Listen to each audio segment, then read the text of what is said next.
చక్కగా కొన్ని నిమిషాలు దేవుడు మాటలు విందామండి. వినడానికి సిద్ధంగా ఉన్నారా? యోహాను సువార్త 5వ అధ్యాయము 35వ వచనాన్ని ఒకసారి చదువుకొని ప్రార్థనతో మనం ముందుకెళ్దాం.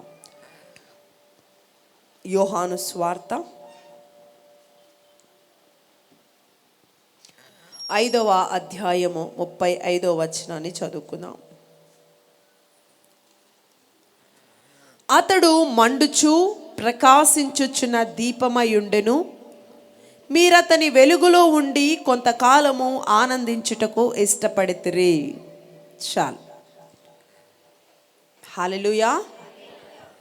చదవబడిన లేఖనం కొరకు వచ్చిన ప్రార్థన చేద్దాం. దేవుడు మనందరితో ఈ వచనం ద్వారా మాట్లాడునట్లు. ఆశ్చర్యకరుడా, జీవాధిపతి, మీకు కృతజ్ఞతలయ.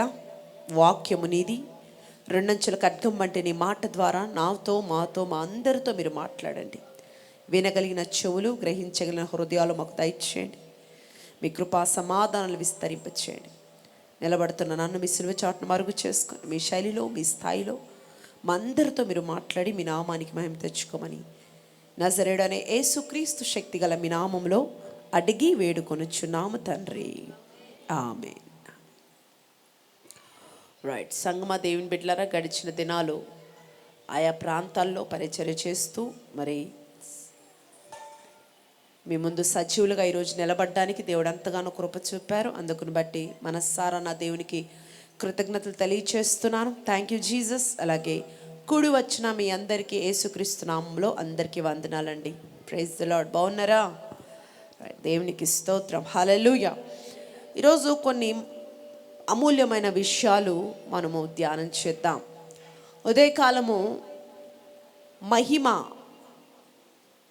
గురించి కొన్ని విషయాలను ప్రభు మనతో మాట్లాడారు.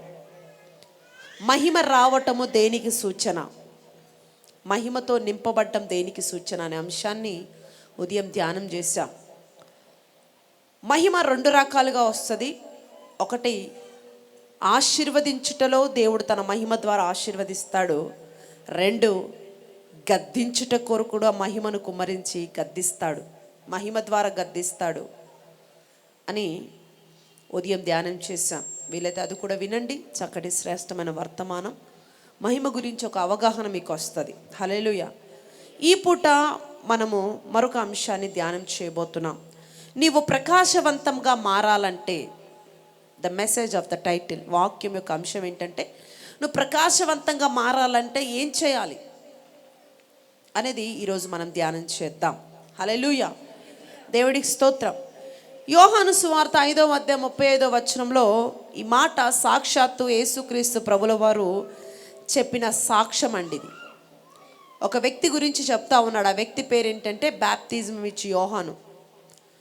ఈ వ్యక్తి గురించి ఏదో మనుషులు కాదు కానీ సాక్షాత్తు దేవుడే ఈ వ్యక్తి గురించి సాక్ష్యం చెప్తున్నాడు. ఏమని? ఇతడు మండుచు ప్రకాశించుచున్న దీపమై ఉండెను, అతని వెలుగులో మీరు కొంతకాలం ఉండటానికి మీరు ఇష్టపడ్డారు అని. హల్లెలూయా. ఆ యోహాను గారు ఎలా ఉన్నారంట? మండుచు ప్రకాశించుచున్న దీపముగా ఉన్నాడంట. దేవునికి స్తోత్రం. చూడండి, మనము కూడా ఇలా ప్రకాశించగలగాలి అని అంటే ఫస్ట్ మనం మండాలి. హల్లెలూయా. నువ్వు మండితేనే ప్రకాశించగలుగుతావు. ప్రకాశించడం అనేది సెకండ్ లెవెల్. ఫస్ట్ నువ్వు మండాలి. హల్లెలూయా. నువ్వు మండాలంటే ఆయన నీ మీదికి దిగి రావాలి. హల్లెలూయా. దేవుడికి స్తోత్రం. నువ్వు మండితేనే ప్రకాశించగలుగుతావు. నువ్వు మండాలి అనంటే ఆయన నీ మీదికి, ఆయన అనగా యేసుక్రీస్తు ప్రభుల వారు నీ మీదికి దిగొచ్చినప్పుడు నువ్వు మండుతావు. నువ్వు మండి ప్రకాశించగలుగుతావు. దేవునికి స్తోత్రం. ప్రార్థనలో కానీ ఆరాధనలో కానీ ఒక చల్లారిన పరిస్థితి, నీళ్ళల్లో నానిపోయిన కట్టగా నువ్వు ఉంటే నీ వలన దేవుడికి మహిమ రాదండి. అలాగే చల్లారిపోయిన పరిస్థితి నీకుంటే, ఏదో వచ్చానా, వెళ్ళిపోయానా, ఏదో వాక్యం విన్నానా, ఏదో పాట పాడానా అన్నట్లుగా నువ్వు అదే లెవెల్ను నువ్వు మెయింటైన్ చేసుకుంటా వెళ్ళినప్పుడు నీ ద్వారా దేవుడికి మహిమ రాదు. దేవుడు ఈ లోకంలో నేను ఎందుకు సృష్టించాడంటే ఆయన మహిమ నిమిత్తం నేను సృష్టించాడు. ఆయన మహిమపరచాలి అంతే. That is the will of God. అది దేవుడి చిత్తం. నువ్వు ఈ లోకంలో జీవిస్తున్నావంటే నీ ద్వారా ఏం రావాలి? దేవుడికి మహిమ రావాలి అంతే. దేవుడు నీ ద్వారా మహిమ పొందాలి అని అంటే నువ్వు ఎల్లప్పుడూ ఎలా ఉండాలి?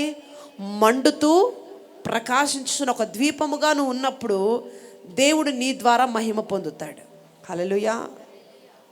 నీవు కూడా దేవుడు మహిమను భూమి మీద అనుభవించే స్థాయి చాలామందికి లేదు. దేవుడు మహిమ భూమి మీద అనుభవించే స్థాయి చాలామందికి లేదు. ఈరోజు ఎందుకు మనల్ని ఇక్కడ సమకూర్చాడు దేవుడు ఈ అభిషేక ప్రార్థన కంటే, నీవు కూడా భూమి మీదే దేవుడి యొక్క మహిమను అనుభవించే ఆ స్థాయి నీకు రావాలి. అది నేను నీకు ఇస్తాను, నువ్వు సిద్ధపడితే అని ప్రభు మాట్లాడుతున్నాడు. హల్లెలూయా. ఆ స్థాయి మనకి ఇవ్వడానికి మనల్ని ఇక్కడ సమకూర్చాడంటే ఏ స్థాయి? ఈ భూమి మీద నువ్వు బ్రతుకుతుండగానే దేవుడు మహిమను నువ్వు అనుభవించే స్థాయి. ఆమేన్. హల్లెలూయా. నీవే ఒక మందిరం అయిపోతే, నీవే ఒక పొదవైపోతే, నీవే ఒక పర్వతం అయిపోతే, దేవుడు కూర్చొని ఒక సింహాసనంగా నువ్వు మారినప్పుడు ఖచ్చితంగా ఆయన దిగొస్తాడు. మనం ఎలా అయిపోవాలంట? ఒక పొద అయిపోవాలి. అన్నాడు పొదలో ఏమొచ్చిందంటే అగ్ని. అగ్ని ద్వారా మోషేని దేవుడు దర్శించాడు. అవునా? హల్లెలూయా. నువ్వు ఒక పర్వతం కావాలి. దేవుడు కూర్చొని ఒక సింహాసనంగా నువ్వు మారిపోవాలి. అప్పుడు ఆయన మన మీదకి దిగి వస్తాడు. హల్లెలూయా. ఆయన మన మీదకి దిగి రావాలంటే సుతుల సింహాసనము ద్వారా, ఒక సింహాసనం వేస్తే దాని మీద కూర్చుంటానన్నాడు కదా, ఆ సింహాసనం మనమే అయిపోవాలంట. మనమే ఒక సింహాసనంగా. అంటే నీ నోటు ఎప్పుడు స్తుతి ఉండాలా. దేవునికి స్తోత్రం. ఆయన వస్తేనే కదా మనం మండగలుగుతాం. మనం మండితేనే లోకానికి ప్రకాశవంతంగా మారగలుగుతాం. హల్లెలూయా. ఎలా మనం ప్రకాశవంతంగా మనం మారాలంటే ఫస్ట్ ఏం రావాలి? మనలోకి ఆయన, మన మీదకి ఆయన దిగి రావాలి. అప్పుడు మనం ఏమవుతాం? మండగలుగుతాం. మండుతున్న మనము ఈ లోకానికి ప్రకాశవంతంగా మనం మారగలుగుతాం. దేవునికి స్తోత్రం. హల్లెలూయా. కాబట్టి సంగమ జాగ్రత్తగా వినండి. చల్లారిపోయిన జీవితాల ద్వారా దేవుడికి ఏ మాత్రం సంతోషం రాదు. ఎందుకు దేవుడు మనల్ని ఈ ప్రాంగణంలో సమకూర్చాడంటే మనం మండుతుండాల. క్రీస్తులో మండుతుండాలి, అభిషేకంలో మండుతుండాలి, ఆత్మలో మండుతుండాలి, విశ్వాసంలో ఒక మంట కలిగిన, ఒక రోషం కలిగిన క్రైస్తవుడిగా మనం ఉండాలి. దేవునికి స్తోత్రం. అతని మీదకి ఏమొచ్చిందంటే అగ్ని వచ్చింది. విశేషం ఏంటి? అతడు అంతగా అగ్ని వలె కాలడం వెనుక ఉన్న ప్రత్యేకత ఏంటి? ఎవరతడు? యోహాను మండుతున్నాడు, ప్రకాశవంతంగా మారుతున్నాడు. అతడు అంతగా మండటానికి, అతడు అంతగా ప్రకాశవంతంగా మారడానికి గల కారణం ఏంటి? రండి లూకా సువార్త 1వ అధ్యాయము 41వ వచనాన్ని చదువుదాం. అతడు అంతగా వెలగటానికి గల ప్రత్యేకత ఏంటో చూద్దాం. లూకా సువార్త 1వ అధ్యాయము 41వ వచనాన్ని చదువుదాం.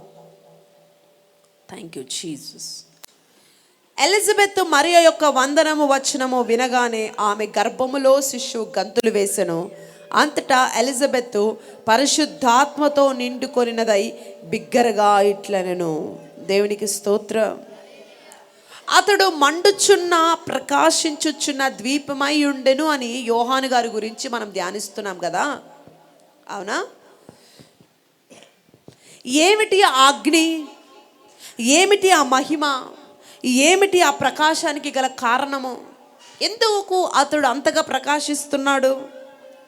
ఒక తరముకు సరిపడా వెలుగు ఇవ్వడం అంటే మామూలు విషయం కాదండి. అక్కడ అంటాడు, ఇందాక మనం యోహాను సువార్త 5:35లో అతడి వెలుగులో మీరు ఉండటానికి ఇష్టపడ్డారు అంటాడు అక్కడ. అంటే కొంతమందికి వెలుగు ఇవ్వటానికి గల కారణంగా మారిపోయాడు ఆయన. హల్లెలూయా. దేవునికి స్తోత్రం. ఒక తరముకు సరిపడా వెలుగు ఇవ్వటం అనేది మామూలు విషయం కాదది. దేవునికి స్తోత్రం. మేము కూడా వెలిగించబడ్డామండి, మాకు కూడా అభిషేకం ఉందండి అని అంటాం మనం, కానీ మురిసిపోతూ ఉంటాం. కానీ ఆ వెలుగు ఎంతమందికి సరిపోయింది? ఇప్పుడు నువ్వు వెలిగించబడ్డావు, నీ వెలుగు ద్వారా అనేకులు వెలిగించబడాలి. దేవుడికి స్తోత్రం. ఇప్పుడు ఒక దీపం ఉందంటే ఆ దీపము ఒక రూమ్కి సరిపడా వెలిగిస్తుంది, ఒక గదికి సరిపడా వెలిగిస్తుంది కదా అండి. ఇప్పుడు యోహాన్ రేంజ్ ఏంటంటే ఆ కాలంలో యూదులందరూ కూడా అతని వెలుగులో నడవటానికి ఇష్టపడ్డారంట. దేవునికి స్తోత్రం. అది ఆయన రేంజ్. ఆయన వెలుగులో నడవటానికి యూదులందరూ కూడా ఇష్టపడ్డారంట. అంటే ఒక జాతికి, ఒక తరానికి, ఒక ప్రాంతానికి సరిపడ వెలుగు ఒక మనిషి ఇచ్చాడంటే మామూలు విషయం కాదది. ఒక ప్రాంతానికి సరిపడ వెలుగంట. అంటే ఎంత వెలుగుతున్నాడో చూడండి. ఇప్పుడు ఒక చిన్న బల్బ్ ఒక రూమ్కి మాత్రమే సరిపోద్ది. ఒక ప్రాంతానికి సరిపడా వెలుగుగా ఆయన ఉన్నాడంటే అతడు ఎంతగా మండుతున్నాడో ఒకసారి ఆలోచించండి. అర్థమవుతుందండి? దేవుడికి స్తోత్రం. అంటే ఆయన మీద ఎంత అభిషేకం ఉందో, అంటే ఆయన ఎంతగా మండుతున్నాడో, దేవుని కొరకు ఎంతగా వెలిగించబడుతున్నాడో అర్థం చేసుకోండి మీరు. దేవుడికి స్తోత్రం. దేవుడు మనల్ని సృష్టించడానికి గల కారణం కూడా అదే. దేవుడి కొరకు మనం కూడా ఆ విధంగా మండాలి. ఆనాడు యోహాను ఒక ప్రాంతానికి సరిపడ వెలుగునిచ్చినట్లుగా కనీసము నువ్వు నీ ఇంటికి, నీ బంధువులకి, నీ వర్గానికి, నీ జాతికి సరిపడా ఒక వెలుగుగా నువ్వు ఉండాలి. దేవునికి స్తోత్రం. హల్లెలూయా. ఒకవేళ నువ్వు చల్లారిపోయిన వాడివైతే, ఆత్మలో మంట లేని వాడివైతే, అగ్ని నీ మీదకి దిగిరాని వాడిగా నువ్వు బ్రతుకుతుంటే, ఈ అనుభవాలు నీకు లేకపోతే క్రైస్తవుడిగా నువ్వు నష్టపోతావు, నిష్ఫలంగా మిగిలిపోతావు. అది కాదు దేవుడి చిత్తం. ఈ భూమి మీద నువ్వు ఫలభరితంగా ఉండాలి, నిష్ఫలభరితంగా కాదు. దేవునికి స్తోత్రం. ఈరోజు దేవుడు వాక్యాన్ని జాగ్రత్తగా ఆలోచించండి సంగమా. నువ్వు పని చేస్తున్న చోట, నువ్వు ఉద్యోగం చేస్తున్న చోట, నువ్వు వ్యాపారం చేస్తున్న చోట, నువ్వు జీవించుచున్న చోట చల్లారిపోయిన ఒక నిప్పు లేకుండా బ్రతికితే నీ వల్ల ఎవరికి ఏ ప్రయోజనం ఉండదు, ఏ ప్రయోజనం ఉండదు, ఉపయోగం ఉండదు, ఏ సంతోషం ఉండదు. హల్లెలూయా. నీవు మండుతున్న ఒక ద్వీపంగా ఉంటే కొంతమంది నీ వెలుగులో బ్రతుకుతారు. కనీసము నీ వెలుగు ద్వారా నీ కుటుంబం అన్నా వెలిగించబడాలి. ఆ స్థాయి, ఆ రేంజ్ నీకు ఇవ్వాలి అని ప్రభు కోరుకుంటున్నాడు. ఆ రేంజ్లోకి ఈ సంవత్సరం నువ్వు రావాలి. ఎందుకు ఈ సంవత్సర ప్రారంభంలో ఈ మొదటి అభిషేకపు కూడికలో ప్రభు మాట్లాడుతున్నాడంటే, ఆనాడు యోహాను ఒక ప్రాంతాన్ని వెలిగించినట్లుగా ఈ సంవత్సరం నువ్వు కొంతమందిని వెలిగించే స్థాయి, ఆ సామర్థ్యము, అభిషేకాన్ని నువ్వు సంపాదించాలా. ఆమేన్ చెప్దామా? హల్లెలూయా. దేవుడికి స్తోత్రం. నువ్వు మండుచున్న పొదవైతే మోషే వంటి నాయకులు నీ యొద్ద తర్ఫీదవుతారు. ఆమేన్. హల్లెలూయా. నువ్వు సీనాయి కొండ గురించి అక్కడ నిర్గమకాండంలో మనం చదివినప్పుడు ఆ మాట నాకు ఎంత ఇష్టం అంటే, ఒకసారి ఆ మాట చదవండి. ద్వితీయోపదేశ కాండము సీనాయి కొండ గురించి మాట్లాడుతూ 9వ అధ్యాయం 15వ వచనం. ద్వితీయోపదేశ కాండం 9వ అధ్యాయం 15వ వచనం నేను చదువుతాను చూడండి. ద్వితీయోపదేశ కాండము. Thank you Jesus. నేను తిరిగి ఆ కొండ దిగి వచ్చి తిని, కొండ అగ్ని చేత కాలుచుండెను. చాలండి. హల్లెలూయా. కొండ ఎలా కాలుతుందంట? అగ్ని చేత. నిలువెల్లా కొండ మండిపోతుందంట. ఆమేన్. ఆయన పాదము మోపితే నిలువెల్లా దేవుని అగ్ని నీ మీద ఉంటుంది. ఫస్ట్ దేవుడు నీ మీద పాదం మోపితే నువ్వు ఫస్ట్ ఏమైపోతావు? అగ్నితో నిండిపోతావు. దేవుడికి స్తోత్రం. ఇక్కడ అతనికి వచ్చిన చూడండి, ఇంత కృప యోహానుకి రావడానికి గల కారణం ఏంటి? అంత కృప ఎలా పొందాడు? నిలువెల్ల మండిపోయేంతగా, నిలువెల్ల కాలిపోయేంతగా, అంతగా ఎలా అతడు అభిషేకించబడ్డాడు? కారణం ఏంటి? ఫస్ట్ కారణం ఏంటంటే అతడు అభిషక్తుల గర్భంలో నుండి వచ్చాడండి. హల్లెలూయా. అర్థమవుతుందండి? యోహాను ఇంత కృప పొందటానికి మొదటి కారణం, అతడు ఎవరి గర్భంలో నుంచి వచ్చాడు? అభిషక్తుల గర్భంలో నుండి. అంటే అభిషక్తుల ద్వారా ఈ లోకానికి వచ్చాడు. అంతేనా? ఆయన తల్లిదండ్రులు ఇద్దరు కూడా ఎవరు? అభిషేకించబడిన వారు, ఆత్మతో నింపబడిన వారు. ఎవరు యోహాను తల్లిదండ్రులు? జకర్యా, ఎలిజబెత్ గుర్తుంది కదా. వీళ్ళిద్దరూ కూడా ఎవరయ్యా అని అంటే ఆత్మపూర్ణులు. వీళ్ళిద్దరూ ఆత్మచేత నింపబడిన వారు. ఈరోజు దేవుడు ఈ విషయంగా మనతో మాట్లాడుతుంది ఏంటంటే, మన యొక్క తల్లిదండ్రుల గురించి ఆయన మాట్లాడటం లేదు, కానీ మన ఆత్మీయ తల్లిదండ్రుల గురించి మాట్లాడుతున్నాడు. దేవునికి స్తోత్రం. మీరు ఏ సంఘానికి వెళుతున్నారో, ఏ సావాసానికి వెళుతున్నారో, మరి సంఘంలో మీరు కట్టబడి ఉన్నారో నాకు తెలియదు, కానీ నువ్వు వెళుతున్న సంఘం, ఆత్మీయ సంఘము, నువ్వు ఏ బోధ వింటున్నా, ఎక్కడ నువ్వు ఎదుగుతున్న ఆ సంఘములో వారిద్దరూ అనగా నీ ఆత్మీయ తల్లిదండ్రులు ఇద్దరు ఎలా ఉండాలి? ఆత్మపూర్ణులై ఉండాలి. హల్లెలూయా. ఎలా ఉండాలి? ఆత్మపూర్ణులుగా ఉండాలి. ఒకవేళ వారు పరిశుద్ధాత్మను నమ్మని వారైతే, కనిపెట్టని వారైతే, ఏదో కదిలించబడటం వరకే కానీ ఆత్మపూర్ణులుగా ఆత్మచేత నింపబడని అనుభవం వారు లేకపోతే, నువ్వు లోకంలో నువ్వు సర్వే కాలేవు. హల్లెలూయా. దేవునికి స్తోత్రం. ఆత్మచేత నింపబడిన వారి గర్భములో నుండి ఈ లోకానికి వస్తున్న వారు ఎలా మండగలుగుతున్నారండి? దేవుని కోసము ఎలా వెలగగలుగుతారు? అవునా? ఇప్పుడు ఆత్మచేత నింపబడని సంఘములో గనక నువ్వు ఉంటే నువ్వు వెలిగించబడలేవు. నా మాటలు మీకు అర్థమవుతున్నాయా? వారిద్దరికీ ఆత్మ అనుభవాలు లేకుండా, అభిషేకపు యొక్క విలువ తెలియకుండా, ఆత్మను నమ్మకుండా ఏదో బోధిస్తున్నాం, ఏదో వాక్యం చెప్తున్నాము అని వాళ్ళు చెప్పుకుంటూ వెళ్తుంటే, అలాంటి సంఘంలో నువ్వుంటే ఏ విధంగానూ నువ్వు మండవు. ఫస్ట్ నువ్వు అనేకులకు వెలుగు పక్కన పెట్టు, ఫస్ట్ నువ్వు మండే పరిస్థితి ఉండదు. వ్యక్తిగతంగా ఫస్ట్ నువ్వు మండాలి. నువ్వు మండినప్పుడు అనేకులకు నువ్వు ప్రకాశవంతంగా మారుతావు. దేవుడికి స్తోత్రం. హల్లెలూయా. అందుకే నువ్వు ఆత్మపూర్ణులు కలిగిన సంఘంలో ఉండాలి. నువ్వు అలాంటి సంఘంలో నీ దైవజనులు ఎలా ఉండాలి? ఆత్మపూర్ణులుగా ఉండాలి. హల్లెలూయా. నువ్వు అభిషక్తుల సహవాసంలో ఉండాలి. పరిశుద్ధాత్మను నమ్మని వారితో, పరిశుద్ధాత్మ అనుభవం లేని వారితో నువ్వు ఉండకూడదు. ఎంత దినాలో చివరి రోజుల్లో చాలా జాగ్రత్తగా భక్తిలో ముందుకు వెళ్ళాల్సిన పరిస్థితి ఉందండి. నా ఆత్మ లేనివాడు నా వాడు కాదన్నాడు. ఇంకా ఆత్మను నమ్మని పరిస్థితి చాలా సంఘాల్లో ఉంది. అందుకే ఆచితూచి ముందుకెళ్ళాల భక్తిలో. ఒక సంఘాన్ని ఎంపిక చేసుకునే విషయంలో, దైవజనుడి యొక్క నడిపింపుకు అప్పగించుకునే విషయంలో కూడా చాలా జాగ్రత్తగా ఉండాలి. ఆత్మపూర్ణులు కలిగిన సంఘంలో మనం నాటబడాలి. అభిషక్తుల సహవాసంలో మనం నాటబడాలి. దేవుడికి స్తోత్రం. జస్ట్ ప్రైజ్ ది లార్డ్ వరకే, అంతకు మించి ఇంకా కొంతమంది ఉండదు, ఇంకా వెళ్ళిపోతూ ఉంటారు, వస్తూ ఉంటారు. సంగమ వింటున్నారా? అలాంటి అనుభవం లేని వారితో నువ్వు ముందుకెళ్ళటానికి వీల్లేదని ప్రభు మాట్లాడుతున్నారు.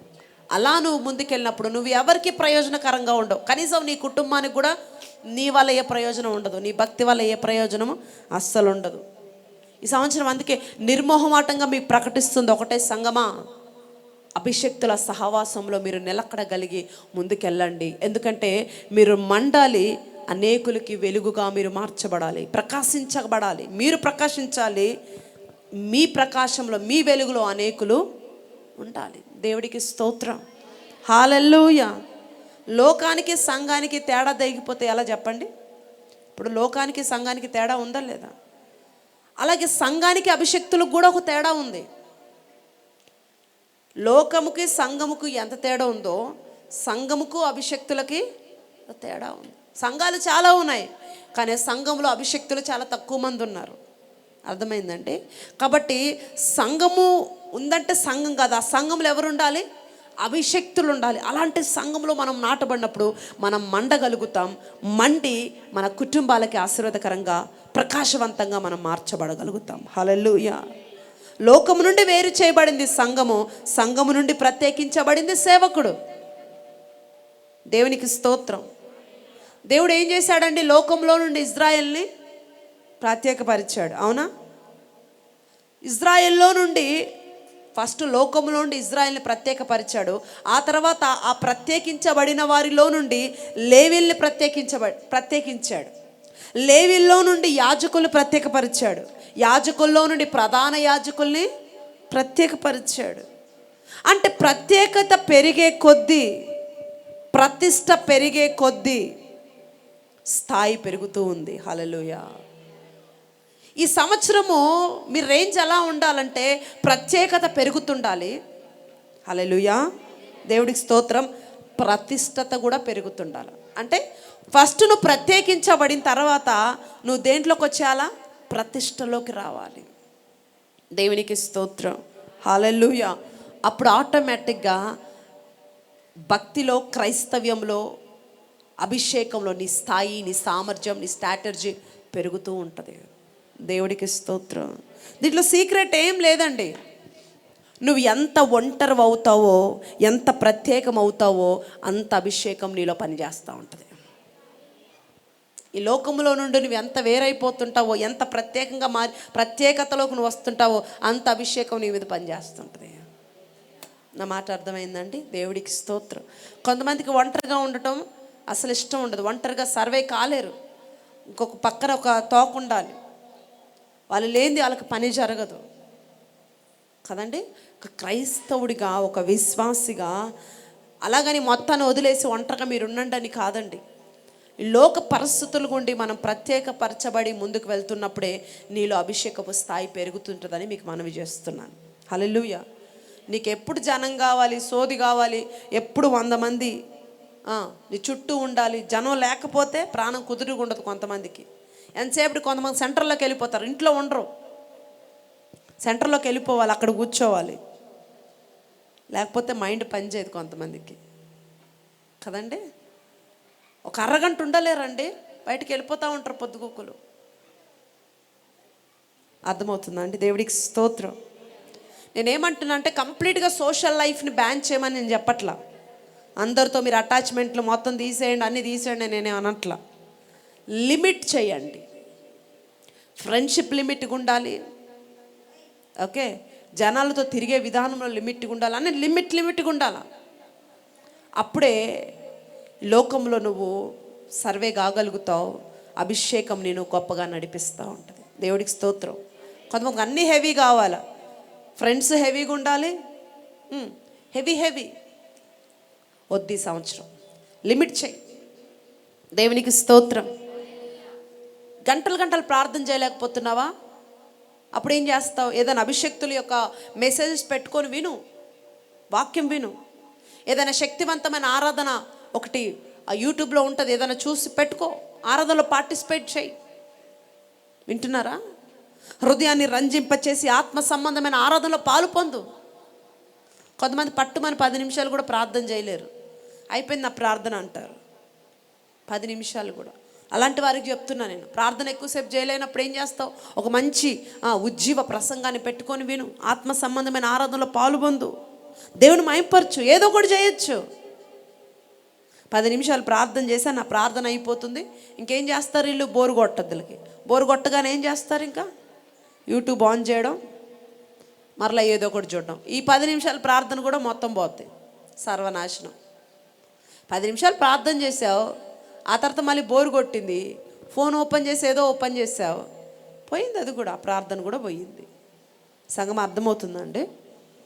నేనేమంటానంటే సండే స్కూల్ పిల్లల్లాగా చిన్న అనుభవాలతో ఆగిపోగాకండి, మురిసిపోగాకండి అక్కడ వరకే. నేను పరిశుద్ధాత్మను పొందుకున్నాను, నాకు 10 పాటలు వచ్చు, నాకు వాక్యం చెప్పడం వచ్చు, అంత మట్టికి చాలామంది మురిసిపోతున్నారు, అంత మట్టుకు ఆగిపోయారు. అది కాదు, అందుకు కాదు దేవుడు నిన్ను రక్షించుకుంది, అందుకు కాదు తన రక్తంతో నిన్ను కడిగింది, అందుకు కాదు నిన్ను ఏర్పరచుకుంది, అందుకు కాదు నీ యొక్క కుటుంబం అందరిలో నిన్ను ప్రత్యేకపరుచుకొని నిన్ను ఎన్నుకుంది, అందుకు కాదు. మరెందుకు? ఆయన అడుగు పెడితే ఆ కొండ కాలిపోయిందంట. దేవుడికి స్తోత్రం. ఆ మాట నాకు ఎంత ఇష్టం అంటే, పాలెములో ప్రజలు చూసి బెంబేలెత్తిపోయారు ఆ కొండను, ఆ కాలిపోతున్న కొండను చూసి. దేవుడి సన్నిధిలో నువ్వు అంతగా మండాలి. హల్లెలూయా. దేవుడికి స్తోత్రం. చిన్న అనుభవాలు కాదు. ఈ సంవత్సరము దేవా ఒక బలమైన అనుభవాలతో నన్ను నింపండి అని అడగండి. దేవుడికి స్తోత్రం. అభిషేకం ఎంత ఫాస్ట్గా నీ జీవితంలో దేవుడు పని చేయించాలని ఇష్టపడుతున్నాడంటే ఆలోచించాను. హల్లెలూయా. అతడు అంతగా మండడానికి గల కారణం ఏంటి? ఇప్పుడు ఒక పొద మండటమే గొప్ప అనుకుంటే అక్కడ కొండే కాలిపోతుంది. దేవునికి స్తోత్రం. అతడు ఒక అద్భుతమైన అభిషక్తుల కడుపులో నుండి, అభిషక్తుల పెంపకంలో నుండి వచ్చాడు ఆయన. అందుకే అంతగా ప్రకాశించగలుగుతున్నాడు. దేవుడికి స్తోత్రం. నువ్వు ఎవరి పెంపకంలో పెరగాలి ఆత్మీయంగా? అభిషక్తుల పెంపకంలో నువ్వు పెరుగుతుంటే నీవు కూడా మండుతూ అనేకులకు ప్రకాశవంతంగా నువ్వు మార్చగలుగుతావు. దేవునికి స్తోత్రం. హల్లెలూయా.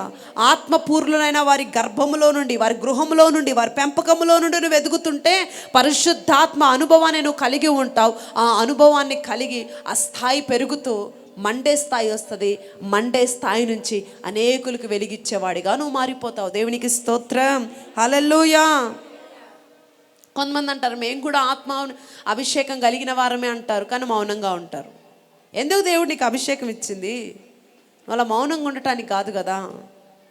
పొందుకున్న నీవు ఎలా ఉండాలి? అనేకులు ఇంకా ప్రేరేపణ దయచేసేవాడిగా ఉండాలి కదా. ఎందుకయ్యా యోహాను గారు అంతగా మండటానికి, అంతగా అభిషేకించబడడానికి కారణం ఏంటి? మెయిన్ రీజన్ ఏమిటంటున్నాడు? అతడు అభిషేక్తుల గృహములో పెరిగాడు. దేవుడికి స్తోత్ర. ఫైర్ఫుల్గా నింపబడ్డాడు ఆయన. ఎప్పుడు కూడా ఫైర్ అంట, అగ్ని. దేవుడికి స్తోత్రం. నేనేమంటానంటే ఏదో నామకార్థపు సంఘంలో నువ్వు కూర్చుంటే సరిపోదు. అభిషేకం కలిగిన వాతావరణంలో కనుక నువ్వు ఉంటే ఆటోమేటిక్గా నువ్వు కూడా ఏమవుతావు? మండుతావు. దేవుడికి స్తోత్రం. ఒక వారం కాకపోయినా ఇంకో వారం కాకపోయినా ఇంకో వారమైనా ఏమొస్తుంది? అభిషేకం నిన్ను కూడా తడతా ఉంటుంది. దేవుడికి స్తోత్రం. హల్లెలూయా, హల్లెలూయా. ఆటోమేటిక్గా అభిషేకం నీ మీద ఇంపాక్ట్ అవుతుందండి. ఆటోమేటిక్గా రగులుకుంటావు నువ్వు కూడా. అవునా కదా? ఇప్పుడు ఎండిపోయిన కట్టెల మండుతూ ఉన్న కట్టెల మధ్యలో ఇంకొక కట్టె యాడ్ చేస్తే కొద్దిసేపు అయినా, ఒక రోజు కాకపోయినా ఇంకో రెండో రోజైనా ఆటోమేటిక్గా ఇంపాక్ట్ పడుతుంది దాని మీదకి. ఆ మంట, ఆ పొగ ఆటోమేటిక్గా ఇది కూడా కాలుతుంది. అదే ప్రభువు మాట్లాడుతున్నాడు. ఈ సంవత్సరము నానబెట్టిన కట్టి వలె కాదు, ఎండిపోయిన కట్టిగాను ఉండాలి. అభిషక్తుల గృహంలో నువ్వు పెరగాలి. దేవుడు నీ మీదికి దిగి వచ్చినంతగా నువ్వు మండాలి. దేవుడికి స్తోత్రం. హల్లెలూయా. 2020లో కరోనా వచ్చింది కదండి. కరోనా చాలామందిని ఏం చేసింది తెలుసా? క్రమపరిచింది. చాలా తారుమారైపోయాయి. అవునా కదా? హల్లెలూయా. అలాగే ఈరోజు ఈ అభిషేకం మనల్ని కూడా క్రమపరచబోతుంది. దేవుడికి స్తోత్రం. ఒక క్రమమైన లైఫ్ లీడింగ్లోకి మనల్ని తీసుకురాబోతుంది అభిషేకం. లూకాసు వార్త 1వ అధ్యాయం 80వ వచనం చదవండి ఒకసారి. లూకాసు వార్త 1వ అధ్యాయము 80వ వచనం. Thank you Jesus. లాస్ట్. శిశువు ఎదిగి ఆత్మ యందు బలము పొంది ఇజ్రాయేలుకు ప్రత్యక్షమగు ఆ దినము వరకు అరణ్యంలో ఉండెను. హల్లెలూయా. ఇప్పుడు చూడండి, ఎదిగేదాకా యోహాను గారు ఎక్కడున్నారు? ఎదిగేదాకా అరణ్యంలో ఉన్నాడా? అభిషక్తుల గృహంలో ఉన్నాడు ఎదిగేదాకా. నా మాటలు అర్థమవుతున్నాయి మీకు? దేవునికి స్తోత్రం చెప్దామా? ఎదిగేంత వరకు యోహాను గారు ఎక్కడున్నారు? అభిషక్తుల గృహంలో ఉన్నాడు. అవునా? ఆత్మపూర్ణ సమక్షంలో ఉన్నాడు. అభిషక్తుల సహవాసంలో ఉన్నాడు. సకలమైన ఆజ్ఞల చొప్పున తల్లిదండ్రుల దగ్గర ఎదుగుతున్నాడు. ఎదిగిన తర్వాత అక్కడ ఏం చేస్తున్నాడు చూడండి. ఎక్కడికి వెళ్ళిపోయాడు? అరణ్యంలోకి వెళ్ళిపోయాడంట. హల్లెలూయా. అక్కడేముంది? పార్కులోకి వెళ్ళను, బీచ్కి వెళ్ళను. అక్కడ అలాగే ఉందా? లేదు. యవనస్తులారు వింటున్నారా? చూడండి, ఎదిగాక యోహానికి ఎక్కడికి వెళ్ళాడో తెలుసా అండి? జనాల మధ్యలోకి వెళ్ళాల, అరణ్యకి వెళ్ళిపోయాడంట. హల్లెలూయా. ఆడపిల్లలు మగపిల్లల కల్చరు ఇలాంటి వాటి అన్నిటి దగ్గరికి ఎక్కడికి వెళ్ళలేదండి ఆయన. అడవికి వెళ్ళిపోయాడు. అతడు మండుచు ప్రకాశించుచున్న ద్వీపముగా అవ్వడానికి గల కారణం ఏంటి? కారణం ఏంటంటే జనముతో తక్కువగా ఉన్నాడు, దేవుడితో ఎక్కువగా ఉన్నాడు. ఇదే సీక్రెట్. జనముతో ఎక్కడున్నాడు? ఎంత ఉన్నాడు? తక్కువ ఉన్నాడు. దేవుడితో ఎక్కువ సహవాసంలో ఉన్నాడు. కాబట్టి అతడు మండుతున్న అతడు ప్రకాశవంతంగా మాడిపోయాడు. మేబీ ఇప్పటి వరకు నువ్వు మండుతున్న వ్యక్తిగా ఉండొచ్చు. ఆల్రెడీ అభిషేకంలో మండుతున్నావు, ఓకే సూపర్. ఇప్పుడు మండుతున్న నీవు నీ స్థాయి ఎలా మారాలి? ప్రకాశించాల. హల్లెలూయా. అందుకే అంటున్నాడు, ఈ సంవత్సరము నువ్వు జనముతో తక్కువగా ఉండాలి. చెప్పు, దేవునితో ఎక్కువగా ఉన్నప్పుడు నువ్వు కూడా ఏమైపోతావు? ప్రకాశవంతముగా మారిపోతావు. దేవునికి స్తోత్రం. నువ్వు ప్రొదుగుకులు జనంతో ఉంటే ఎలా? అతడు బలం ఎదిగి ఏముంది అక్కడ? ఎదిగి బలం పొంది అడవికి వెళ్ళిపోయాడంట. ఎదిగి బలం పొంది ఎక్కడికి వెళ్ళాడు? అడవికి వెళ్ళిపోయాడు. నేను అంటాను, ఒంటరిగా ఉండాలన్నా కూడా బలం కావాలండి. అవునా కాదా? ఒంటరిగా ఉండాలన్నా కూడా బలం కావాలి. కొంతమంది తోడు లేకపోతే, తోడు ఉంటే చెడిపోతారు. కొంతమంది చెప్తారు, మా ఓడు సరైనోడేనండి, వాడి ఫ్రెండ్స్ ఉన్నారు చూడండి, వాళ్ళు మావులోళ్ళు కాదు. కొంతమంది తల్లులు కంప్లైంట్ చేస్తూ ఉంటారు కదా. కొంతమంది ఒక 2 డివిజన్స్గా ఉంటాయి. ఒకరేమో ఒక బ్యాచ్ ఏమో జనాలు ఉంటే చెడిపోతారు. కొంతమంది తోడు లేకపోతే చెడిపోతారు. ఎందుకు? కొంతమంది పిల్లల్ని బట్టి, అయ్యో మా వాడు ఎప్పుడు గదిలోనే ఉన్నాడండి, పాపం అండి, వాడికి అసలు ఏమీ తెలియదండి, ఆడు గదిలో ఉండి మొత్తం చేయాల్సినన్ని చేసేస్తున్నాడు ఆడు శుభ్రంగా. అర్థమవుతుందండి? నేనేమంటానంటే, హలో వింటున్నారా? గదిలో ఉండి ఒంటరిగా ఉంటున్నాడు చూడు, ఆడే ఎక్కువగా చెడిపోయేది. అలాంటి వాళ్ళ మీద కొంచెం ఫోకస్ ఎక్కువ పెట్టాలంటాను నేను. బడబడా మాట్లాడేవాడు మామూలుగానే ఉంటాడు, కానీ సైలెంట్గా ఉంటాడు చూడు, వీడు సైలెంట్ కిల్లర్ రా, వీడి మీద కొంచెం ఫోకస్ ఎక్కువ పెట్టాలని, అలా కొంచెం పెట్టాల్సిందే ఫోకస్. హల్లెలూయా. అర్థమవుతుందా అండి? దేవుడికి స్తోత్రం. ఒంటరితనంలో కూడా పరిశుద్ధతను కాపాడుకునే బలం మనకు ఉండాలి. శిశువుగా ఎదిగి బలం పొంది ఏకాంతముగా ఎదిగే బలం పొందితే అది చాలా ఆత్మపూర్ణ స్థితికి దారి తీస్తుంది. దేవుడికి స్తోత్రం. ఇప్పుడు ఎదిగిన తర్వాత, వింటున్నారండి, ఏకాంతంగా ఎదిగిన తర్వాత ఆ బలము, ఏకాంతముగా ఎదగటానికి కూడా బలం ఉండాలి మనకి. దేవుడికి స్తోత్రం. శిశువు ఎదిగి బలము పొంది ఏకాంతముగా అరణ్యాలకు వెళ్ళిపోయాడు.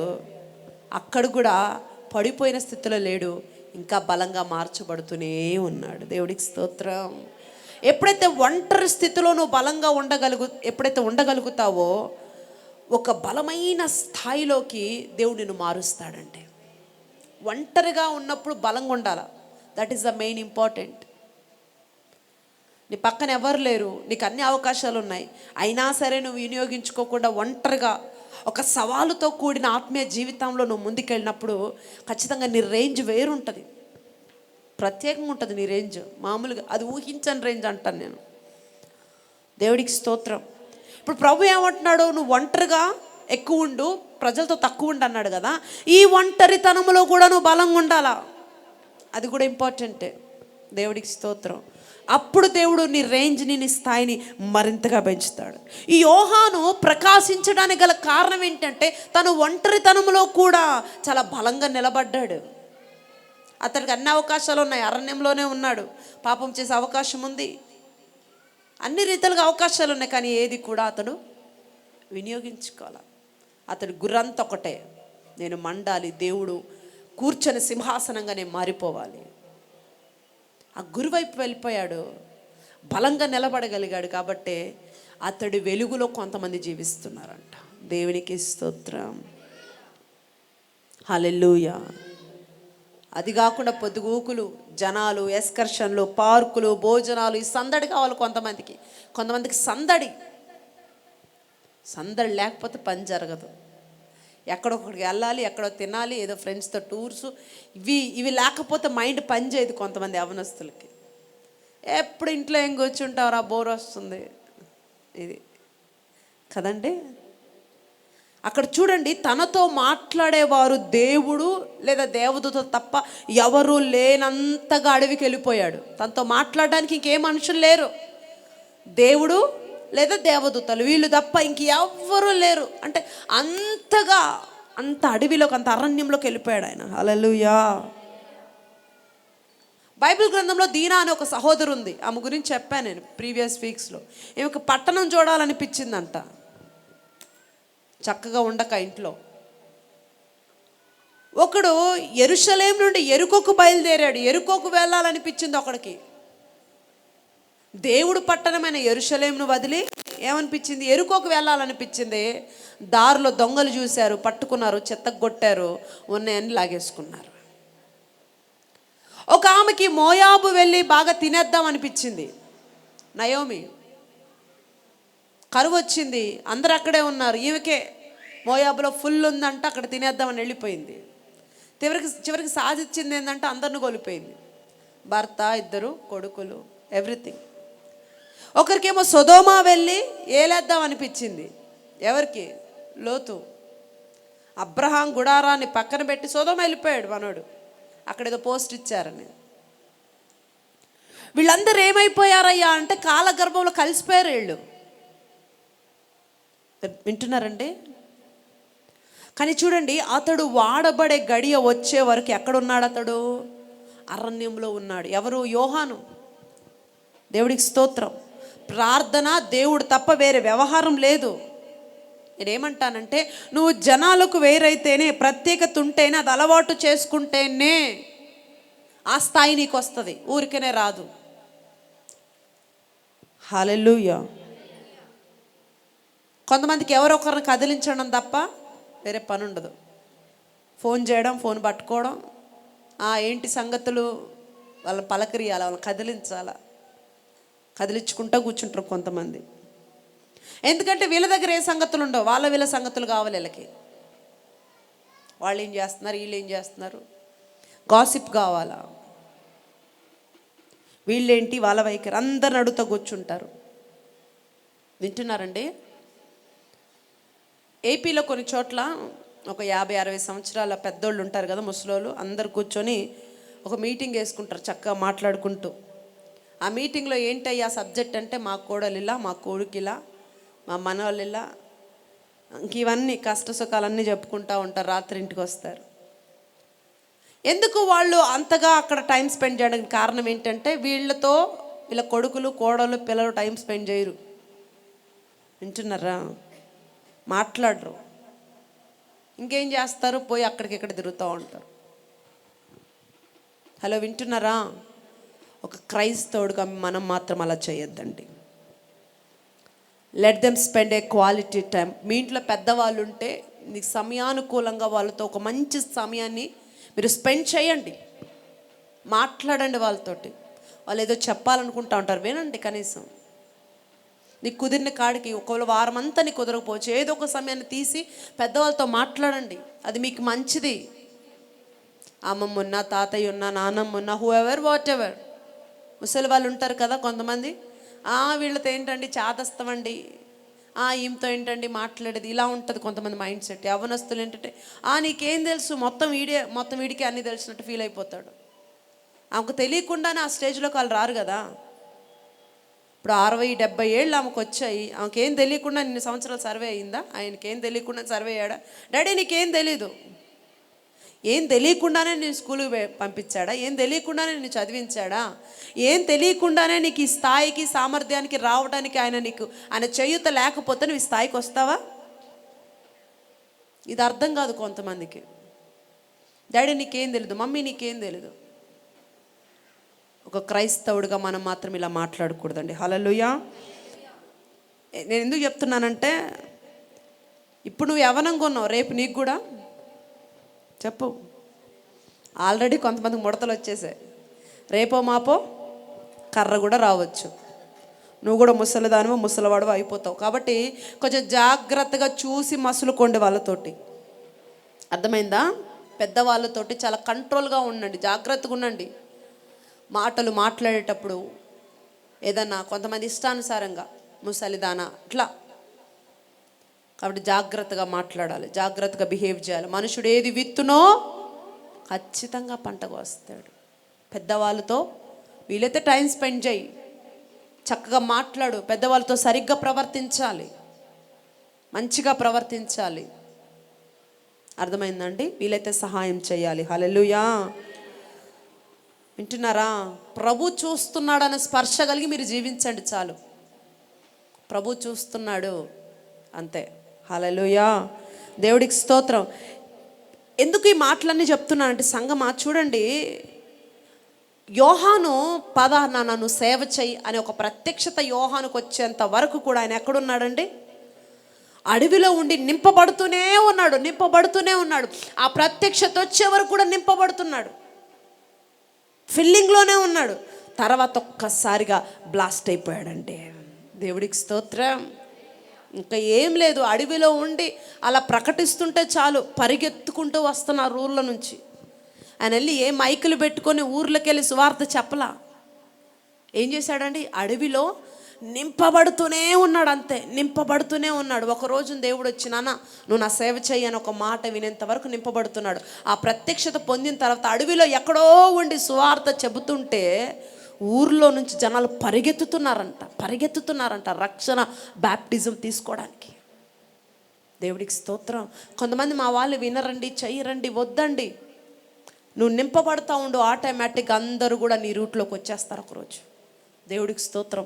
ఈ సంవత్సరం నువ్వు దేని మీద ఫోకస్ పెట్టాలంటే నింపబడటంలో నువ్వు ఫోకస్ పెట్టు. దేవుడు అభిషేకంతో నింపబడు. టైంని కొంచెం ఎక్కువ ప్రార్థన చెయ్యి. నువ్వు నింపబడతా ఉంటే అభిషేకం ఏం చేస్తుంది? అనేకులు దర్శిస్తూ ఉంటుంది, నీ వైపు లాక్కొని వస్తూ ఉంటుంది. ఆమేన్.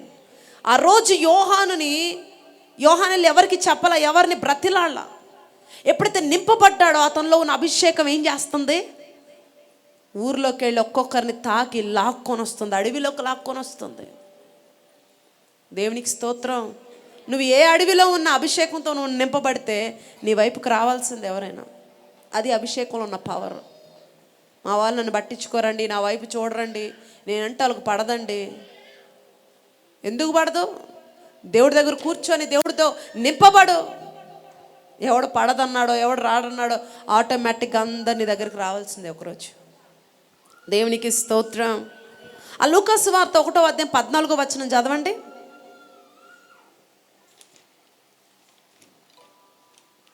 1వ అధ్యాయం 14వ వచనం. Thank you Jesus. అతడు ప్రభు దృష్టికి గొప్పవాడై ద్రాక్షారసమైనను మద్యమైనను త్రాగక. అతడు ఎలా ఉన్నాడు? ప్రభు దృష్టికి చాలా గొప్పవాడుగా ఉన్నాడు. మన తాపత్రయం ఎలా ఉంటుందంటే ఎంతసేపటికి మనుషుల దృష్టికి గొప్పగా కనబడాలి అని ఉంటుంది మన తాపత్రయం. మనుషుల ముందు మంచిగా ఉండాలని మనం కోరుకుంటాం. కానీ అతడు ఎలా ఉన్నాడంట? ప్రభు దృష్టికి గొప్పవాడిగా ఉన్నాడంట. హల్లెలూయా. ప్రభు దృష్టికి గొప్పవాడు. ప్రభు దృష్టికి చూడండి, గాడిద మీదకి యేసుక్రీస్తు ప్రభు ఎక్కువ కూర్చోగానే గాడిద పరిస్థితి ఆటోమేటిక్గా మారిపోయింది కదా. దాని ముందు మొత్తము పూలు బరుస్తున్నారు, మ్యాట్లు బరుస్తున్నారు. ఎవరి దృష్టికి గొప్పగా ఉండాలి మనము? దేవునికి స్తోత్రం చెప్దామా? వింటున్నారా? ఎవరి దృష్టికి గొప్పగా ఉండాలి? ప్రభు దృష్టికి. మంచి వ్యక్తిత్వం కలిగిన వారు మాత్రమే ప్రభు దృష్టికి గొప్పగా ఉంటారు. ప్రభు దృష్టికి గొప్పగా ఉండాలంటే నీలో ఒక మంచి స్వభావం ఉండాలి, ఒక మంచి క్యారెక్టర్ ఉండాలి. అప్పుడు నువ్వు ప్రభు దృష్టికి గొప్పవాడిగా ఉంటావు. దేవుడికి స్తోత్రం. హల్లెలూయా. అతడు ప్రభు దృష్టికి గొప్పోడంట. అంటే కారణం ఏంటి? ద్రాక్షరసను ముట్టడు, మద్యపానం ముట్టడు. అంటే ఒక ప్రతిష్టలో, ఒక పరిశుద్ధత జీవితాన్ని సాధన చేసిన వాడే ప్రభు దృష్టికి గొప్పవాడిగా ఉంటాడు. పరిశుద్ధంగా బ్రతికే విషయంలో సాధన చేస్తున్న వారు ఎవరు? ప్రభు దృష్టికి వాళ్ళు గొప్పవారిగా కనబడతారంట. హల్లెలూయా. ప్రతిరోజు మన లైఫ్ ఎలా ఉందంటే నిన్న డే అంతా కూడా రాత్రి రోజంతట్లో ఏం చేశామో రిమైండ్ చేసుకుంటూ ఏదైనా మిస్టేక్ జరిగిందా, ఓకే నేను ఈరోజు ఇలా జరిగింది, ఈ మిస్టేక్ జరిగింది, రేపు ఇంకాస్త బెటర్గా ఆలోచించాలి, ఈ మిస్టేక్స్ నేను చేయకూడదు, ఇంకాస్త బెటర్గా నేను ఉండాలి అని ఆ ప్రయత్నంలో నువ్వు ఉన్నప్పుడు దేవుడు నీ ప్రయత్నాన్ని సఫలం చేస్తాడు. దేవుడికి స్తోత్రం. అలాంటి ఒక ఆలోచన మనకు రావాలి. ఈరోజు అంతట్లో ఏం చేశాను, ఎవరిని ఏమన్నాను, ఎవరిని ఏం మాటలు అన్నా, ఒకవేళ నేను తిట్టానా, ఒకవేళ ఎవరిని బాధ పెట్టానా, లేదు ప్రభా నన్ను క్షమించు, రేపు ఇంకాస్త నేను బెటర్గా ఉంటాను, నాకు సహాయం చేయను అడుగు. అలా ప్రతిరోజు ఒక బెటర్మెంట్ నీ లైఫ్లో వస్తూ ఉంటుంది. హల్లెలూయా. ప్రభు ఎవరు నమ్మకంగా ఉంటే వారిని కాపాడుతాను అనలేదండి. ఎవరు నమ్మకముగా ఉండటానికి ప్రయత్నిస్తాడో వాడు కనబడిన ఎడల వాడిని నేను క్షమిస్తానంటాడు. చదవండి ఆ మాట. ఇర్మియా గ్రంథము 5:1 చదవండి. ఇర్మియా 5:1 చదవండి. Thank you Jesus, thank you lord.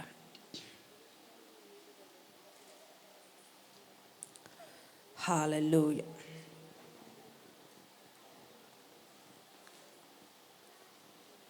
యెరూషలేము వీధులలో అటు ఇటు పరిగెత్తు చూచి తెలుసుకొనిడి, దాని రాజవీధులలో విచారణ చేయుడి. న్యాయము జరిగించుచు నమ్మకముగా ఉండ ప్రయత్నించుచున్న ఒకడు మీకు కనబడిన ఎడల నేను దాన్ని క్షమించుదును. ఏమన్నాడు అక్కడ? ఎవరు నమ్మకంగా ఉంటే వారిని కాపాడుతాను అనలా. నమ్మకముగా ఉండటానికి ఎవరైనా ప్రయత్నిస్తుంటే వాడిని నేను ఖచ్చితంగా కాపాడుతాను, క్షమిస్తాను అంటున్నాడండి. దేవుడికి స్తోత్రం. నమ్మకముగా ఉండటానికి ప్రయత్నం చేయాలి ఈ సంవత్సరం మనం. దేవుడికి స్తోత్రం. వాడు నమ్మకస్తుడిగా లేడు, కానీ నమ్మకంగా ఉండాలన్న తాపత్రయం ఉంది. వాడిని బట్టి ఖచ్చితంగా ఈ పట్టణాన్ని కాపాడుతానంటాడు. హల్లెలూయా. దేవుడి కొరకు మండుతూ ప్రకాశవంతంగా ఉండాలని నీకుంటే వీటన్నిటిలో నువ్వు సాధన చేయాల్సి వస్తుంది. ఈ అన్ని విషయాల్లో, భక్తి విషయంలో, ఒక పని విషయంలో, నమ్మకంగా ఉండే విషయంలో, వీటన్నిటిలో నువ్వేం చేయాలి? సాధన చేయాలి. ప్రభు దృష్టికి గొప్పవాడిగా కావాలి. ప్రభు దృష్టికి నీ స్వభావం బాగుండాలి. దేవుడికి స్తోత్రం. లూకాసు వార్త 1:15 ఏమన్నాడు? అతడు ఆత్మతో నిండుకొనిన వాడై. ఎలా ఉన్నాడట అతడు? ఆత్మతో నిండుకొని. ఒకటి, అతడు అంతగా ప్రకాశవంతంగా మారడానికి కారణం ఒకటి ఆయన స్వభావము, రెండు అతడు ఆత్మతో నింపబడ్డాడు. నీ స్వభావం బాగున్నా నువ్వు ఇంకా ఆత్మతో ఎందుకు నింపబడలేదు? ఇప్పుడు నువ్వు చెప్తున్నావు నా స్వభావం, నేను గోల్డ్ అండి, నేను వజ్రాన్ని అండి, నన్ను మీరు కోసినా సరే ఒక మంచి రక్తం కాదు, మంచి వస్తుందండి, వీడు మంచోడు అంటారండి, అంత మంచోడండి నేను అని చెప్తున్నావు కదా. అంత మంచివాడిగా నువ్వు ఉన్నావు, అంత మంచిదానిగా నువ్వు ఉన్నప్పుడు ఇంకా ఎందుకు ఆత్మతో నింపబడలేదు? అర్థమవుతుందన్న మాటలు. దేవుడికి స్తోత్రం. అంటే నువ్వు అభిషేకపు కూటములకు రావట్లేదు, అభిషేక ప్రార్థనలో నువ్వు పాలు పొందట్లేదు, అభిషేక సభల్లో నువ్వు పాలు పొందట్లేదు, అంతే కదా రీజను. దేవుడికి స్తోత్రం. దేవుడు ఏమన్నాడు? దాహం కలిగిన వారందరినీ ఆత్మతో నింపుతానన్నాడు కదా. అంటే ఆ దాహం నీకు ఇంకా రాలేదన్నమాట. నేను మంచోడు. ఇప్పుడు దేవుడు ఏమన్నాడు? ఒకటి, మంచి స్వభావం ఉండాలి, అలాంటోడిని ఆత్మతో నింపుతానన్నాడు. నీకు మంచి స్వభావం ఉంది, అయినా ఆత్మ అనుభవం నీకు లేదంటే నీకు ఆ దాహం రాలా, అంటే నీకు ఆ క్రేవింగ్ స్టార్ట్ కాల. ఇప్పుడు మమ్మీ ఇంట్లో కిచెన్లో ఎక్కడో చికెన్ వండుతుంటే ఎక్కడో హాల్లో వండేవాడికి క్రేవింగ్ స్టార్ట్ అయిపోద్ది. ఏ క్రేవింగ్? మమ్మీ చికెన్ వండేస్తుంది, ఫుల్గా తినేయాలి కదా. ఆకలి లేని ఆకలి పుట్టుకొస్తుంది. అర్థమవుతుందండి? ఆత్మ కూడికలు. ఇప్పుడు ఇదేంటి? అభిషేక ప్రార్థన. ఇప్పుడు ప్రతి నెలలో 3వ ఆదివారం అభిషేక ప్రార్థన. ఈ అభిషేక ప్రార్థనకి నీకు ముందు వారం నుండి నీకేం స్టార్ట్ అవ్వాలి? క్రేవింగ్ స్టార్ట్ అవ్వాలి. ఏ క్రేవింగ్? అభిషేకపు క్రేవింగ్ స్టార్ట్ అవ్వాలి. ఎస్, అభిషేక ప్రార్థన వస్తుంది నెక్స్ట్ వీక్. నేను నింపబడాలి, నా దేవుడు ఇచ్చే మహిమతో నేను నింపబడాలి, నా అభిషేకాన్ని నేను రీస్టోర్ చేసుకోవాలి. ఆల్రెడీ నింపబడిపోయాను కాబట్టి నేను మౌనంగా ఉండకూడదు, ఇంకా నాలో అభిషేకం రీస్టోర్ అవ్వాలి, ఇంకా పెరగాలి, నాలో నా రేంజ్ పెరగాలి, ఆత్మలో అభిషేకంలో నా స్థాయి పెరగాలి, ఎదగటంలో ఉపదేశంలో నా స్థాయి పెరగాలని ఈ క్రేవింగ్ స్టార్ట్ అయిన వాడు, దాహముతో ఉన్నవాడు ఏం చేస్తాడు? సిద్ధమైపోతాడు. దేవునికి స్తోత్రం. ఇంతకు సిద్ధపడే వచ్చారా? ఆ క్రేవింగ్తోనే వచ్చారా? రాలేదా మీకు ఆ క్రేవింగ్? వచ్చిందా రాలేదా? వచ్చిందా? దేవుడికి స్తోత్రం. ఇప్పుడు బాగా దాహంతో ఉన్నాడండి ఒకడు. వాడికి వచ్చి ఒక బిర్యానీ ప్యాకెట్ ఇచ్చినా వాడు ఏమంటాడు? లేదంటే నాకు నీళ్ళే కావాలి. ఫస్ట్ ఆ నీళ్లు శుభ్రంగా తాగితే తప్ప నెక్స్ట్ ఏది ఆలోచన చేయలేనంత దాహం అవుతుంటే ఎన్ని ఇచ్చినా సరే, నువ్వు పెద్ద బిర్యానీ ప్యాకెట్ తెచ్చిచ్చిన, ఒరే బాబు నీకు దాహమే అంటున్నావు, నేను నీకు బిర్యానీ ఇచ్చాను అన్నా సరే వాడు నీ బిర్యానీని పక్కన పెట్టి నాకు ఫస్ట్ వాటరే కావాలంటాడు. అవునా కాదా? ఏమి ఇస్తున్నా నేనేమంటానంటే, పరిశుద్ధాత్మ దప్పిక కలిగిన వాడు ఏమొస్తున్నా సరే, దేవా నాకు నీ ఆత్మే కావాలి, నీ అభిషేకమే కావాలి, నేను నింపబడిపోవాలని అంటాడు. ఇంకేం అడగడు. ఈ దాహం ఉన్నవాడు ఇంకేం అడగడు. ఎందుకంటే ఈ అభిషేకం ఉంటే ఆటోమేటిక్గా నీ అక్కర్లు, నీ అవసరతలన్నీ ఆ పరిగెత్తుకుంటూ వచ్చేస్తాయి. కాబట్టి ఈ ఈ ట్రిక్ తెలిసిన వాడు ఇదే అడుగుతాడు, నీ అభిషేకంతో నన్ను నింపని ప్రతి వారం. ఈ ట్రిక్ తెలియనివాడు ఏం చేస్తాడంటే పెద్ద పెద్ద లిస్టులు తెచ్చి ముందు పెడుతుంటాడు. నాకు అది కావాలి, నాకు ఇది కావాలి, నాకు ఇది చెయ్యి, నాకు ఇది చెయ్యి. ఈ ట్రిక్ తెలిసిన వాడు ఏం చేస్తాడు, ఇవన్నీ కాదయ్యా, ఫస్ట్ నాలో నువ్వు ఉండిపోవాలి, నీతో నేను ఉండిపోవాలి, నీ అభిషేకం నాకు కావాలి, నీ ఆత్మ నాకు కావాలి, అంతే. ఈ దాహముతో ఉన్నవాడికి ఆటోమేటిక్గా వాడి రేంజ్, వాడి స్థాయి, వాడు ఎక్కడ కూర్చున్నా ఆటోమేటిక్గా 100 మంది అతని దగ్గరికి వచ్చేస్తారండి. దేవుడికి స్తోత్రం. యోహాను నింపబడిపోయి ఉన్నాడు, అడవిలో ఎక్కడో కూర్చున్నాడు, జనాలు ఊర్లో నుంచి పరిగెత్తుకుంటూ వెళ్ళిపోతున్నారు. ఆయన ఎవరిని ఇన్వైట్ చేయట్లా, ఎవరిని పిలవట్లా, అలా అక్కడ సువార్త చెప్తుంటే ఇక్కడ నుంచి పరిగెత్తుకుంటూ వెళ్ళిపోతున్నారు. దేవుడికి స్తోత్రం. ఈ సంవత్సరం నువ్వు అంతగా నిండిపోవాలా, అంతగా నింపబడాలా.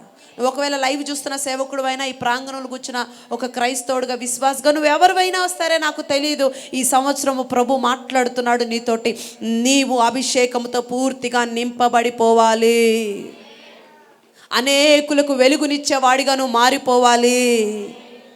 ఒక ఆత్మ ప్రత్యక్షత కలిగిన వాడు ఎక్కడున్నాడని ప్రజలు నీ కొరకు వెతుకుతున్నారు. నీ కొరకు రక్షించబడిన ఆత్మలు, రక్షించబడవలసిన ఆత్మలు ఎన్నో ఉన్నాయి. నీ కొరకు వారందరూ ఎదురు చూస్తున్నారు. ఏది రోజుకైనా నువ్వు ఒక ప్రత్యక్షతో మా దగ్గరకు వస్తావు, మమ్మల్ని రక్షిస్తావని కొంతమంది జనము నీ కొరకు ఎదురు చూస్తున్నారు. ఎస్, వారి కొరకైనా సరే నువ్వు నింపబడాలి, అనేకులకు వెలుగుగా నువ్వు మారాలి. హల్లెలూయా. దేవుడికి స్తోత్రం. నీ కొరకు నువ్వు రక్షించే ఆత్మలు నీ కొరకు సిద్ధంగా కొంతమందిని ఉంచాడు దేవుడు. వారందరిని వెలుగులోకి తీసుకురావాలి, వారందరిని రక్షణ మారు మనసులోకి వారందరిని తీసుకురావాలి, వారందరిని ప్రభు దగ్గరకు నడిపించాలి. అది నీ బాధ్యత. ఎలా నువ్వు నడిపించగలుగుతావు? నువ్వు ఒక వెలుగుగా ఉంటే వాళ్ళందరినీ వెలుగులోకి వస్తారు. అన్నాడంట, యోహాను వెలుగులో ఉండటానికి యూదులందరూ ఇష్టపడ్డారు. మత్తయి 5:30 చదివాం కదా, వారు అతని వెలుగులో ఉండుటకు ఇష్టపడిరి. దేవునికి స్తోత్రం. ప్రజల మధ్యలో ఒక వెలుగుగా, ప్రకాశవంతమ దీపంగా నువ్వు ఉండాలంటే పరిశుద్ధాత్మతో నువ్వు నింపబడాలి. మరొక క్వాలిటీ చెప్పనా? అక్కడే ఉంది 16వ వచనంలో, లూకా సువార్త 1:16లో ఓపెన్ చేస్తే చదవండి. ఇశ్రాయేలులో అనేకులు ప్రభువైన వారి దేవుని వైపునకు త్రిప్పును. అతడు ప్రభు వైపు అనేకులు మళ్ళిస్తాడంట. ఎవరు? ప్రకాశవంతంగా మారినవాడు. నెక్స్ట్ అతడు చేసే పని ఏంటి? అతడు ప్రభు వైపు అనేకుల్ని మళ్ళిస్తాడు. నేను అంటాను, నువ్వు ఇప్పటి వరకు ఎంతమందిని మళ్ళించావు? నేను నా కుటుంబం అంత మట్టుకేనా? నేను నా పిల్లలు అంత మట్టుకేనా? రాహాబు ఒక వేశ్యగా ఉంది, అయినప్పటికీ దేవుడి గురించి సువార్త విన్నప్పుడు ఆమె గుండె కరిగిపోయింది. కరిగిపోయిన తర్వాత తమ కుటుంబాన్ని, చుట్టుపక్కల వారందరినీ కూడా తీసుకొచ్చేసింది. సమరయ స్త్రీ తన కడవను విడిచిపెట్టింది, ఊర్లోకి వెళ్ళి ఊరందరినీ తీసుకొచ్చేసింది. అవునా కాదా? హల్లెలూయా. మరి నువ్వు ఇంతకాలం అయింది కదా, ఇంకా నువ్వు ఒక్కడవేనా? ఇంకా నువ్వు ఒక్కదానివేనా? నేను సీనియర్ని అంటున్నావు, నాకు అన్నీ వచ్చి అంటున్నావు, నాకు అన్నీ తెలుసు అంటున్నావు కదా, ఇంకా నువ్వు ఒక్కడుగానే ఉన్నావు, ఇంకా నువ్వు ఒక్కదానివేనా? లోతు సొదొమకు వెళ్ళిన తర్వాత అబ్రహాము ప్రార్థన బట్టి దేవుడు లోతుని దర్శిస్తాడు. అగ్ని దండకం కురిపించక ముందు లోతు దగ్గరికి వెళ్ళి బయటికి తీసుకొస్తున్న టైంలో ఈ లోతు ఏం చేస్తున్నాడు? వెనక తిరిగి చూస్తూ ఉన్నాడు. ఆ టైంలో దేవదూత అడుగుతుంది, ఏం నాన్న, నీ ద్వారా ఇంకెవరినైనా రక్షణలోకి తీసుకొచ్చావా అంటే ఎవరైనా ఉన్నారా ఆల్రెడీ నువ్వు రక్షణ పొంది ఊరికి వచ్చావు కదా, ఇన్ని సంవత్సరాలు అయింది కదా, ఎవరినైనా రక్షించావంటే తెల్లమొహం వేసి ఎవరు లేరండి అంటున్నాడు. మరి ఇంకెందుకురా వెనక్కి తిరిగి చూస్తావు, పదాన్ని లాక్కొని వెళ్ళిపోతాడు అక్కడ.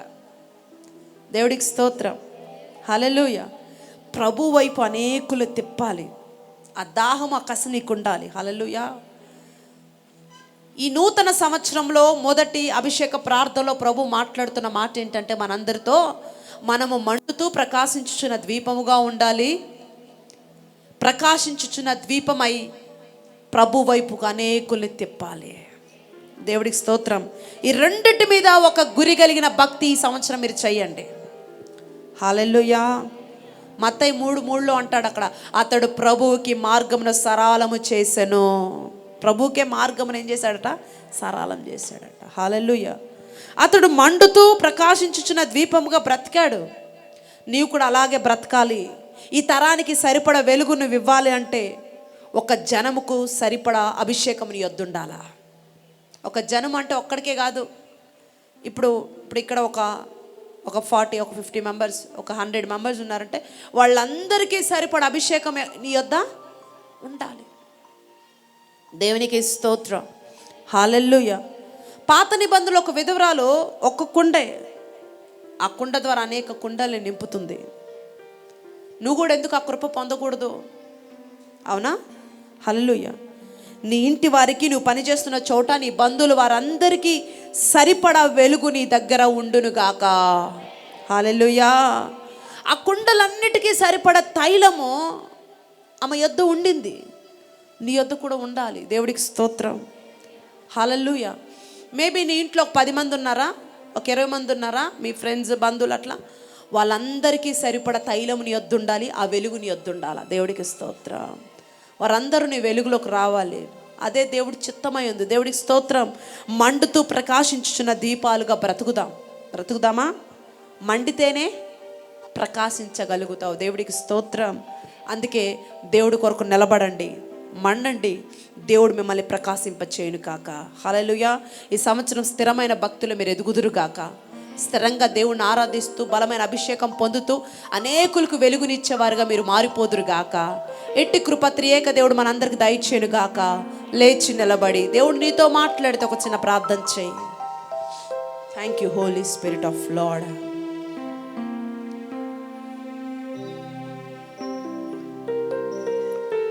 యోహాను ఎందుకు అంతగా మెండగలిగాడు, ఎందుకు ప్రకాశించగలిగాడో దేవుడు మాట్లాడారు. ఆరెంజ్ నీకు కూడా ఇవ్వాలని దేవుడు ఇష్టపడుతున్నాడు. అతడు నిండా మండి అడవిలోకి వెళ్ళిన అతడు చుట్టూ జనాలు వచ్చేసారండి. ఈరోజు ప్రజల వైపు కాదు, దేవుడి వైపు చూడు. ఎవరు నా వైపు ఉంటారా, ఎవరు నా వైపు వస్తారని కాదు, నింపబడు. నువ్వు నింపబడతా ఉంటే నీ వెలుగులకు అనేకులు నా ప్రభు ఈ సంవత్సరం తీసుకురాబోతున్నాడు.